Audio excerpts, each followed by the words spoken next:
قيمة، وهذه المبادرة الأولى من نوعها على المستوى الوطني بتنظيم هذا المنتدى الوطني الأول.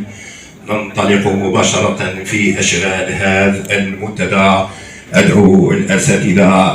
هذا المنتدى كانت من سيد الوالي والي ولاية برج براريج الذي طلب منا كأساتذة جامعيين من جامعة محمد بشير إبراهيمي باش نقدموا مشروع تمهيدي للنهوض بهذه الشعبة سواء على المستوى المحلي أو على المستوى الوطني.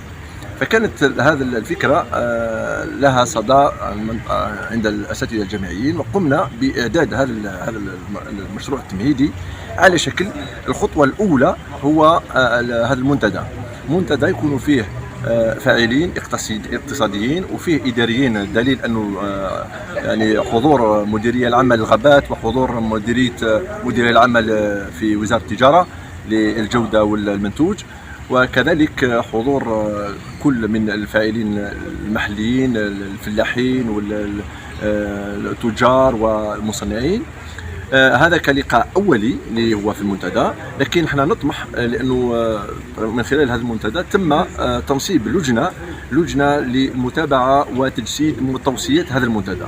يعني بعد بإذن الله بعد 6 أشهر راح يكون فيه منتدى آخر لإعادة كما نقولوا يعني ايفالياسيون، يعني تقييم ما جرى بين هذا المنتدى والمنتدى القادم، بحيث هذه اللجنة يشرف عليها السيد الوالي مباشرة. يعني لأنه فيه وعود نلتمس وعود هذه من عند الوالي أنه باش نقدروا نخلقوا قطب على مستوى ولاية برج براريج، قطب مختص بالنباتات العطرية والطبية.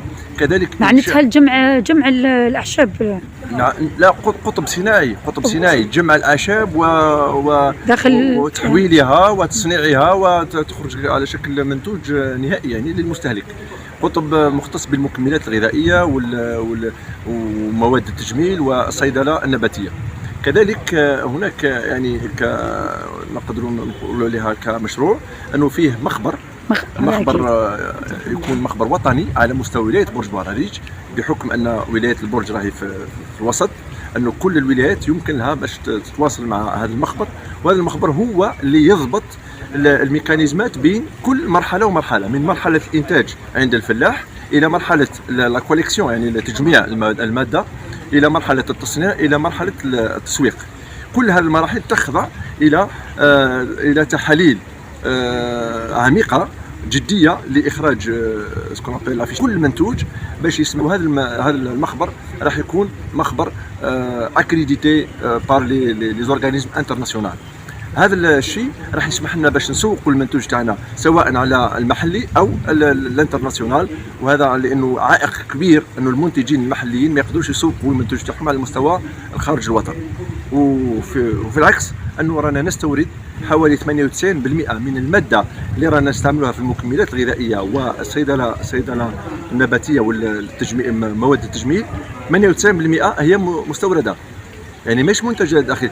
وهذا المنتوج المستورد او الماده الاوليه المستورده غير خاضعه للرقابه في المخابر.